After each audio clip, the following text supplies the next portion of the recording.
Warning: the following program may contain material not be suitable for all audiences. Listener discretion is advised.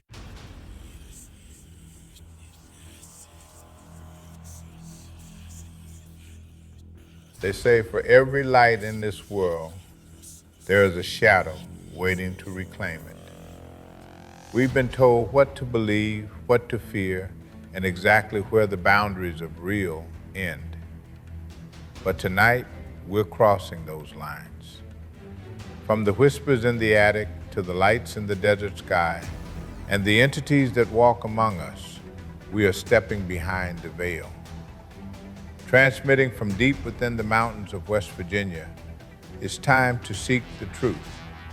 This is Let's Find Out with Diego. And now, here is your host, Diego the Podcaster. On this episode of Let's Find Out, with decades of field experience, our guest is a definitive voice in regional paranormal studies. A native of eastern Pennsylvania, his work is deeply rooted in the history and folklore of the coal region. His acclaimed series, Strange Stories from the Skulking Stream, captures the unique supernatural landscape of the Northeast. His latest release, The Stream of Spirits, offers an in-depth exploration of the spirits and hauntings of eastern Pennsylvania, blending investigative data with gripping local narrative.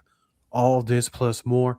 Please welcome our good friend, author and researcher, Richard Bigg. Richard, my friend, welcome back to Let's Find Out. Thanks for having me. Good to see you again. Hey, it's good to see you again as well. And as we were talking earlier on the pre-interview, it's right about this time for the last couple of years now that I brought you on the show because you keep releasing these books. And now we're on book 3 with the Stream of Spirits. I'm looking forward to diving into this one because I read the book description. There's some stuff in it that's pretty wild, brother. Yeah, there's some stuff that surprised me too, writing it. Yeah, we're going to get into that in a few minutes. Of course, congratulations on your third book, by the way. Thank you. And as we talked the first time, I think we got into it a little bit, that you're a seasoned paranormal investigator as well. And I don't know, when's the last time you've gone out there and done something? Last big investigation I did was in October. I did Pennhurst Asylum. That's, for people that aren't familiar, that was a real large asylum in eastern Pennsylvania. It was right along the Schuylkill River, which is the geographical center of my book series. So I had an opportunity to go out there. Some YouTubers were interested in having quote unquote ghost hunters come out to help them do an investigation so that they could get some footage and things. So I went out with them. They paid for it. So obviously the price is right for me. And so that was probably the biggest investigation I've done in a while. That was pretty interesting. It was also real upsetting too, that if people are familiar with the history of Pennhurst, it was a state school for people with mental disabilities. And there are still spirits there. They're not happy. We had spirits asking us for help. And some interesting things happened during that investigation. I went there with the intent of helping spirits. I try to do that in my work. I try to look at things from the perspective of these spirits are going through something. In my third book, I cover what I call the trauma theory of hauntings. The idea that a haunting is a one-to-one match for PTSD phenomena. So if you look at the Diagnostic and Statistical Manual or the criteria for PTSD, it actually matches one-to-one with haunting phenomena, down to things like reliving past events. And we see that in a haunting where we call them residual hauntings, where things keep happening over and over again. That's also a PTSD criteria. And having outbursts and lashing out, violent tendencies, all these kind of things, they match up one-to-one between hauntings and PTSD. So I figure what place would people most be traumatized, and Penhurst is right at the top of the list for spirits that would have been traumatized all throughout their life. You're talking about kids that had very low IQs, didn't really know what was happening to them, and they were in terrible situations, terrible things happening. And that was borne out in the investigation. We had spirits that were asking us for help, saying that they wanted someone to help them. Um, I did a prayer where I had a sigil, one of the pentagrams of Solomon, that was geared toward freeing spirits. So I used that with a prayer. It was one of the Psalms from the Bible, where it talks about God lifting you up from the muck and the mire, raising you up and freeing your spirit. So I started reading that while I was doing an EVP session, and I brought it up on my phone to read it. And I was familiar with the King James Version Bible, where it says lifting up out of the muck and the mire. When my phone came up, it read lifted me up from the mud and the mire. So I thought that was odd. That was the I think New International Version, or one of the common English versions. So I thought that was odd, and I read through it, did my little seance thing by myself, while the other teams were in another building. And later on during the night, a team came over from the other building, and they said the weirdest thing happened. They kept talking about mud. They kept asking about mud. So the other team brought a container of mud into the building where they were, because the spirits just kept talking about mud when they were using their ghost hunting equipment. So I thought that was odd. They were talking about mud at this, and I did sync it up when I looked through the evidence. They were asking that at the same time that I was reading that psalm. So I thought that was interesting. And then we had some interesting EVPs, some spirits asking for help repeatedly. We prayed with them. After I read the Lord's Prayer, they said amen at the same time that I did. So I thought that was interesting, and I hope that I helped to bring some comfort to them. It's very interesting what you just said. You're talking about the trauma, the PTSD, and the situations these children were in was the most awful stories I've ever heard. Yeah, I've worked with people that lived there. I used to work in a business that worked with people with mental disabilities, and I worked with several people that used to live there, and I could tell you horror stories of just how they function after years and decades of not being there, and that they're still going through that trauma, and they still have, like, even before I went there, I wasn't sure that might still be haunted, but I knew that the place haunted them, even if they're not haunting the place, because it's just so traumatic what they went through. And you're right along where I'm getting at here, because this location, I'm going to assume, has had thousands and thousands of investigators come in and out. Yeah. And some are in it for the right reasons, some are in it for the wrong reasons. I'm assuming, and we all know what happens when we assume, but I'm going to be safe to bet that there's been some spirits that I would say have freed themselves and crossed over, or are no longer there. If I'm going to do a mathematical equation with the number of investigations that have been there and the number of souls or spirits that were or are still there, why are there so many still left? Why do you think, your opinion, I don't know if there's a right or wrong answer. Why are they choosing to still stay when they can actually perhaps get assistance with freeing themselves of this horrible location? I think that goes back to what I said about the trauma theory. When you go through trauma, what people do is, I'm trying to think of the proper psychological phrase for it. I'm a psych major, and I'm kind of feeling bad that I'm not thinking this through, but in the paranormal community, we talk about spirits being bound to places or being stuck somewhere. I don't look at it as like they're physically locked where they are. I think of it more as it's a comfort to be somewhere familiar. When you have trauma, we teach people to ground themselves to common or familiar places or things.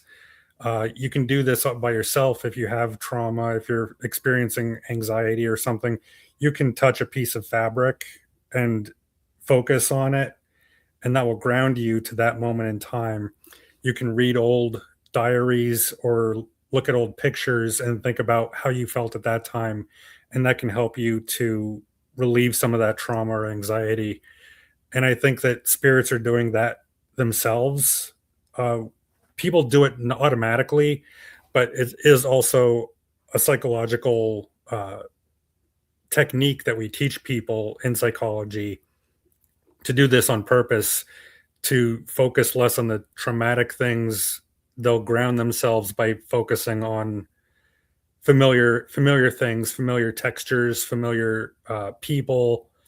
So I think that that's more what's going on in paranormal cases where you have hauntings of people that may not have even been at the location in life, but they've grounded themselves to a location after death, and they find comfort in it. And then I think that is probably why you see so many hauntings get worse when people do renovations and redecorating their houses or buildings, things like that. And then that brings up the spirits more because they're being prevented from that grounding experience. That's my opinion anyway. And my opinion's based on speaking with spirits. So I've got a little bit to go with it, but yeah, that's my theory. No, that's perfectly well said. And I think also we talk about renovations because basically they're changing an area that they may not want to be changed. They like it the way it is. Exactly. So you're basically disturbing their home. And I think that's probably kind of really angers them. And some of them maybe not always angry, but you kind of rattled them. Upset, and you're stirring up the trauma again because you're taking what it was that they were using to comfort themselves. And now, well, now that we're going to bring it up, some stories in your new book with a stream of spirits. You cover a wide range of phenomenon. You have roadside specters and to the mysterious disappearances. Out of all those stories, because we're now a year removed from the second book, correct? Just about a year removed. Mhm. Yeah. And you've probably researched hundreds of places, hundreds of stories. In this book, is there a specific story or location from this volume that kind of shook you up a little bit or rattled you the most, even after being decades in the profession of being a paranormal investigator? I've said it before, the Tumbling Run Valley, also called the Stony Valley, farther south. It's a long straight valley that runs from, I think, Dauphin to Jim Thorpe. Just a long straight valley. It's like the second ridge in the Ridge and Valley section of Pennsylvania. There are so few people living there, and yet there's so many hauntings, weird phenomena, strange animals, disappearances. A missing person was just his remains were just found there last year. It's just got such a history of people going missing, disappearances, strange animals, giant snakes, the Tumbling Run hex cat that I think we talked about before. In its earliest history, which I talk about in the third book, it was known as Teufel's Loch, which is German for the Devil's Hole, because one of the earliest settlers there was traveling across the valley and got lost for 3 days. And when he finally returned, he said that he was stuck in the Devil's Hole for 3 days. And all throughout history, people have disappeared there. It's been a huge number of suicides, people drowning themselves, or just going for a swim and then they just disappear under the water, no bubbles, no ripples. They're just gone. And that happened again and again and again all throughout history. Down further south in the Stony Valley, I have chapters in the book on spirits down that way. Headless ghosts are another big thing that came up in this book. So you talk about stories that surprised me. I think one of the strangest that I've dealt with is one of the headless spirits in Auburn, Pennsylvania. So this isn't in the Tumbling Run Valley. It's a few miles south of there. Auburn is a small town. It's just across the highway from where I live. So I have a bunch of stories in the book of headless ghosts. There are several just in Schuylkill County alone. But this one in particular was really strange because there was a gentleman, he grew up between the 20s and 40s in Auburn. And I didn't have a chance to interview him, but I spoke with an investigator who did talk with him. He lived in a small shack when he was growing up in Auburn. He was about 1,000 feet south of the train depot there. And he said that his family would see a headless ghost walking along the tracks. He said that definitely wasn't somebody in an outfit. It wasn't a suit. There was nowhere for his head to even be. It was obviously a headless person. So looking into it, I looked for people that might have lost their head nearby. So the strangest history of this area, you have December of 1882, a man named Frank Hain lived near Auburn. He was working at the Philadelphia and Reading Rail Depot in Reading. He was locking rail cars together, the clasping machinery that holds the cars together. He was working on that, and a car farther down the line ran into the line that he was working on, pushed him off, cut off his head and his arm. So he was from Auburn, working in Reading when this happened. 5 months later, after this man, remember his name was Frank Hain, 5 months later in May of 1883, a man named George Hain was employed at the Reading and Columbia Railroad. He was on the tracks and his train went off the road and he was crushed. He was covered by the boiler, so the boiler covered everything except his head and his arm. And he died about an hour later. So you have Frank Hain, then George Hain. In George Hain's obituary, they list his relative Frank Hain, who survived him. This Frank Hain was actually a colonel who was the vice president and general manager of the New York Elevated Railroad. He was also the guy that dug the tunnels. He developed the subway basically for New York. So you have another Frank Hain. And this guy in May of 1896, so we're talking 13 years later, the brother of the last George Hain, he was in a sanitarium. He was having some neurological issues. He was in a sanitarium, and one day he walked out to some nearby railroad tracks, laid down on the tracks, and a car from farther down the line from where he was bumped another car, rolled that one over top of him, cut off his head and arm, just like the first Frank Hain. So then he was buried in Danville, Montour County. So his family was from Reading. So this George Hain and the second Frank Hain were from Reading. First one was from Auburn, working in Reading. Then another man named George Hain, he was at the Auburn train station in October of 1903. So this is 21 years after the first Frank Hain. This man's name was George Hain again. And he came into Auburn on the train. he was acting weird. He was asking people when the next train would be by. Nobody could tell him for sure. So he went back to the train station. Meanwhile, the number 8 train was coming into town, and the conductor looked out and saw this man step onto the railroad tracks, kneel down, put his head over the railroad tracks. And he said that as he was passing over the man, he looked up at him with a horrible expression on his face. He said it was a terrible look, like a mad grin on his face. He said he'll never forget the look on this man's face.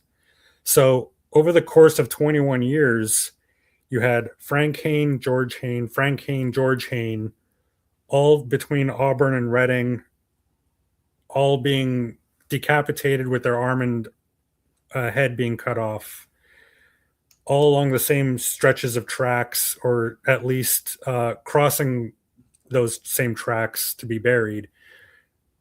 All these guys with the same couple of names, all having the same kind of thing happen to them. And then you see Headless Ghost. Now, the guy, Gary, who had first reported this Headless Ghost in Auburn, also had a story when he was growing up around the 40s, where he had a friend that was visiting him, and his friend got a terrible look on his face, looked out the window. Gary looked at where he was looking, and he said that they saw a monstrous face looking in the window at them. Now, if you're a Sasquatch investigator, this might be like one of those things, like maybe Sasquatch is looking in your window, but I'm thinking of this final George Hain and the quote unquote terrible look that he gave the conductor as he was run over, and the fact that this happened a couple hundred feet from where this house was.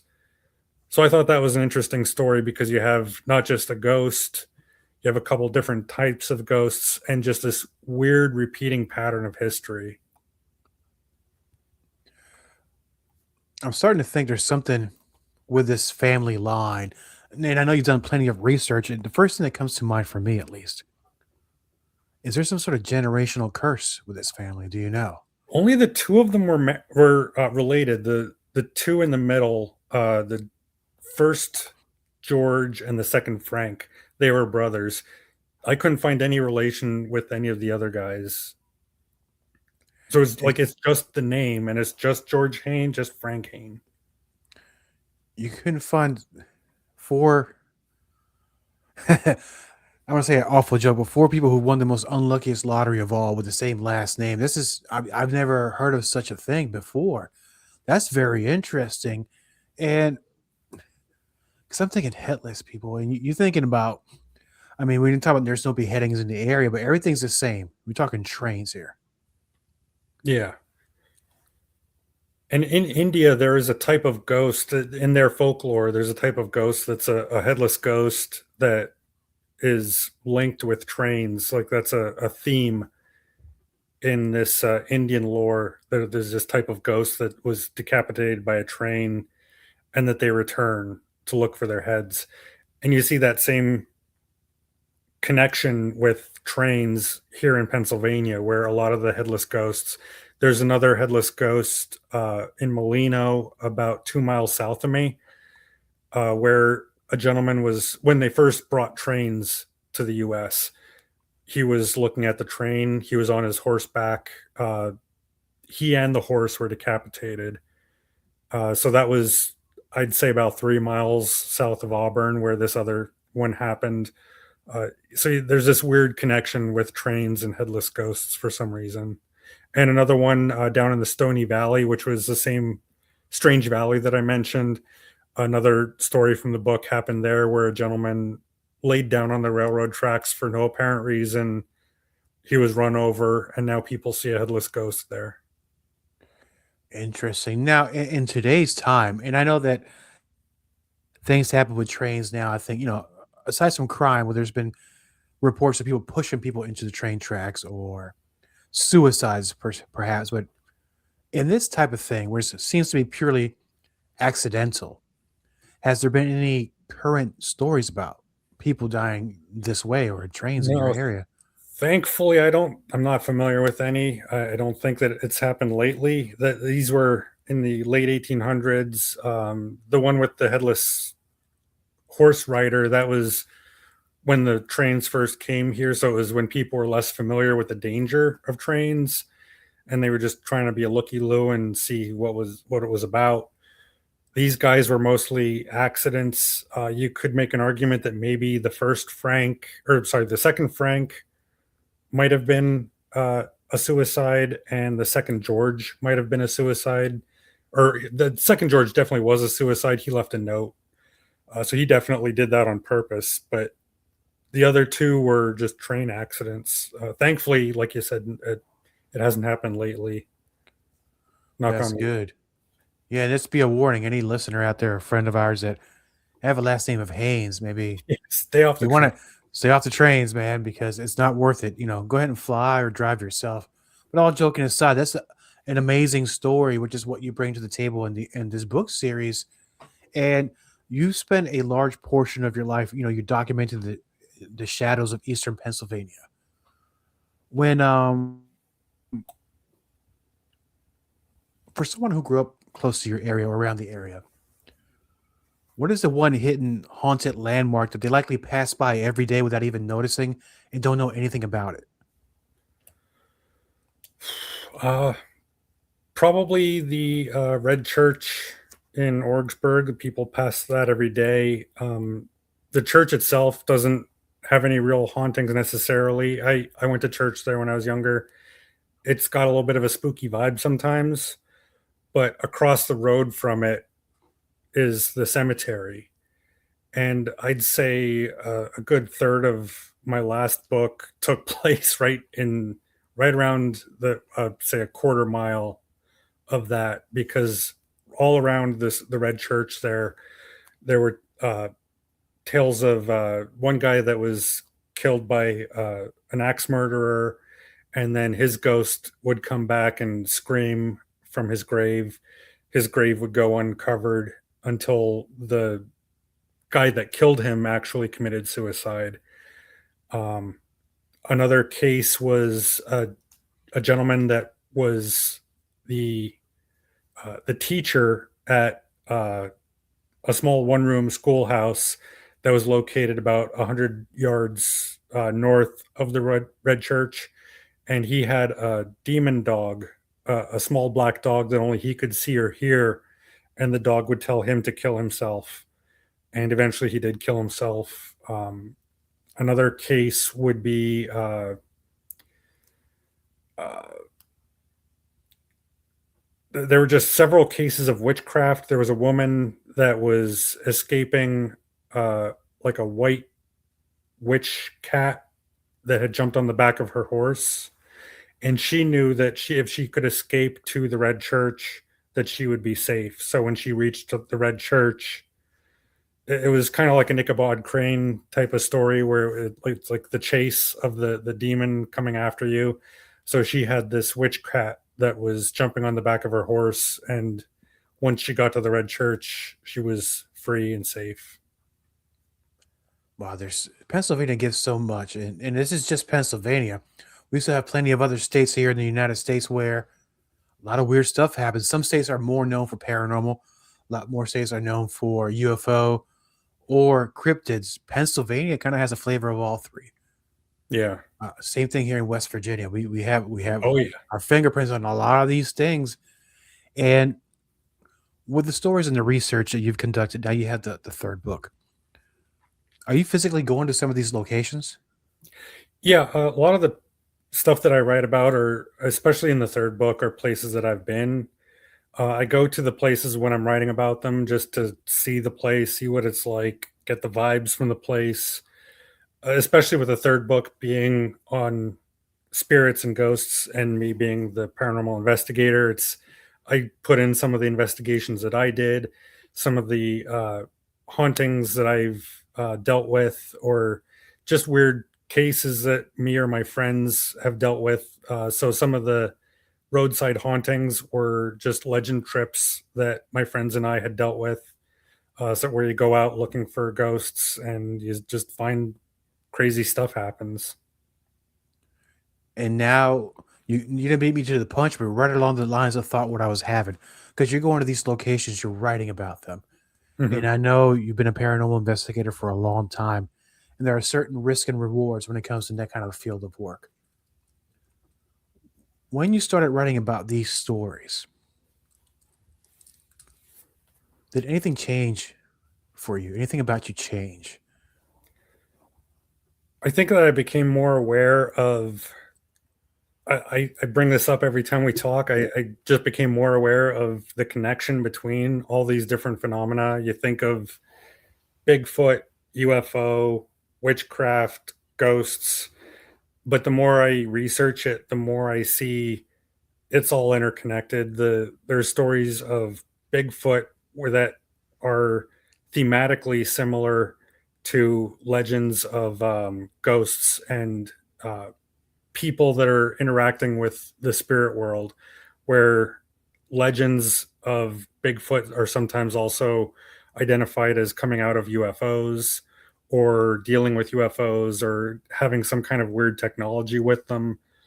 You have, like, I always use the example of uh, the werewolf's grave in the first book. So that's the ghost of a werewolf who ostensibly was a witch or something along that matter, where he was purposely turning himself into a wolf. So there you have all three. You have the cryptozoological, you have a wolf man, he's a witch, and then he became a ghost. So that's all three books right there in one story. And just every, like I said with the guys, the Haynes from Auburn, I keep seeing these stories where there's just strange coincidences where the world obviously is not working in the way that people tend to think it is, where we have just a causal this then that type of scenario. Everything's just interconnected in a big web, it seems like, and everything is just connected. You have witchcraft, UFOs, ghosts, demons, just all kinds of weird things, and they're all happening together. They all the stories intertwine and interlink in ways that really stretch the imagination, even for somebody that's going into it with years of experience in the paranormal. It's just, I'm always surprised by how things connect. Absolutely. No, it's interesting because depending on what camp you fall into, and I hope this doesn't get long winded, and it's not my intention. For people who don't pay attention to the things we're into, our research and investigations, and interviews that you do, perhaps they think that these kind of things don't affect them in their life, but I think they kind of do, unknowingly. I think for people on our side of the tracks where we see this happening, for me, there's a certain level of paranoia. And I don't know about you because I'm always thinking, well, was that intentional or unintentional? You really got to do the investigating to make sure, is it paranormal? Is it not paranormal? Um, where am I getting to this? I really don't know, but I think that I can only speak for myself. But sometimes I'm a little more paranoid now as the years go by. The more and more I dive into these stories and learn more about them. What about you? Because I know you're very intuitive. You know what's going on, but I know that you just answered the question earlier. But is there a certain extra elevated paranoia for you? I wouldn't say paranoia, just an awareness of the fact that there's just so much more going on that we're not aware of. We're kind of taught to live in this bubble of physical mundane reality of cause and effect and politics and jobs and money, and it's not real. It's all just a skin over top of this crazy phenomena of spiritual reality that's underlying everything. And I wouldn't say paranoia, I would say more just being overwhelmed sometimes with the reality of things being so different, so drastically different from just when you open your eyes and look at the world. And well, nowadays with the things in the news, you see, I get paranoid about that kind of thing. because even though I might be spiritually inclined, people that are running the world are spiritually inclined in another way, and maybe are trying to do things that aren't so great for the normal people. So that's the kind of thing that I get paranoid about. Sure, and that's fair. I think we all kind of get into that the more and more we watch. And sometimes I just want to turn it all off and just relax for a little while. And one of the last questions I'm going to ask you, because when people finish reading Strange Stories from the Skulking Stream, and especially the third one, The Stream of Spirits, what is the one thing you hope that they take away about history in their own backyard? Is it fear or a deeper respect for the people who lived and died in these valleys? I started writing the book just wanting to get these spooky stories out there.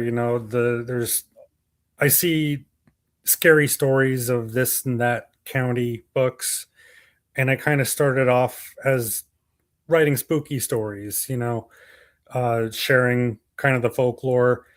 And the more you get into it, the more you realize that these are all just people having weird experiences that they themselves can't really understand. And no matter where you live, like my books are focused on Eastern Pennsylvania, but I also talk about how these stories are local phenomena of more universal things that do happen everywhere. And I talk about other stories from outside the area just to bring in the themes of it. So, like you said, yeah, I do think definitely it's the people that have lived throughout history. History is an interesting thing, even if it's not just the people that are going through weird things and seeing ghosts and goblins and things. It's just interesting. And I go to history fairs and talk to people, and sometimes they'll have an interesting story to share for me, and I have interesting stories to share for them. And it's just community and learning about the history of the place where you live, learning about the history of other people, and realizing we're all kind of the same. We're all trying to deal with things. We're all experiencing things that we don't understand, and it's just life. True story, brother. You couldn't have said it any better than that. And now, for our friends and listeners of Let's Find Out, they want to learn more about you, your books. Where can they get themselves a copy? Where can they go find out? You can just look up my name, just Google Richard Bigg. That's with 2 G's. Go to richardbigg.com. My books are on there. They're on Amazon. They're on Books A Million. You just search them. If you go to my website, that's probably the easiest way, richardbigg.com. Awesome. And so we talked earlier before we started that you did a few little things. Look at me. What am I talking about? You went to see, now I'm getting inappropriate here. I don't mean to. So you did a few things this year. Where are you going to be at around April, May, June, and July? Because I know you got some things planned. Probably going to do a book signing event at the Mechanicsburg Mystery Bookstore. I do that every year. In September, I have the Powwow Festival at the Schuylkill County Historical Society. That'll be September 12th.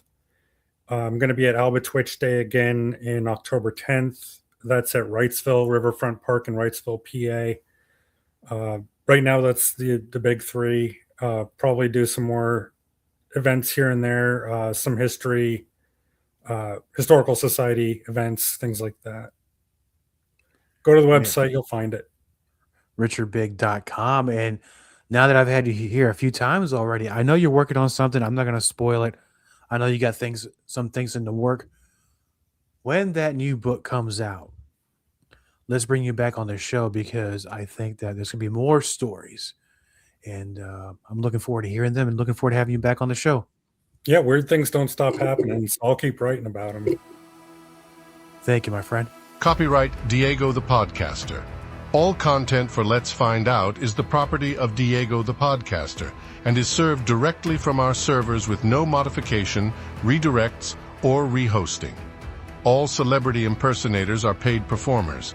The impersonated celebrities do not endorse or promote any views or opinions expressed by our guests, Diego the Podcaster, or Let's Find Out. The information shared on Let's Find Out with Diego is provided on an as-is basis, with no guarantees of completeness, accuracy, usefulness, or timeliness.